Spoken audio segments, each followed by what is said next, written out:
Келесі сұрақ. Анам таңғы асқа 20 бәліш пісірді.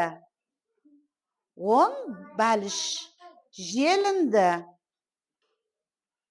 Мәтін ба, есеп па? Мәтін. Есепке айналдыру үшін бізге не керек? Сұрағы керек. Қандай сұрақ қойымызға болады?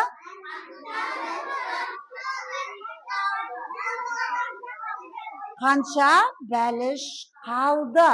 Енді қалғанын табу үшін біз қандай амал қолданатын едік? Азайтамыз. Азайтамыз. Өйткені қараңдар. Пісірілген бәліштен желінген бәлішті біз не істеуіміз керек?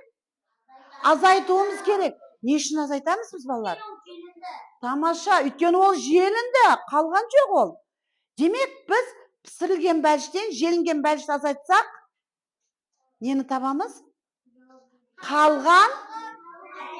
Тамаша. Қалған.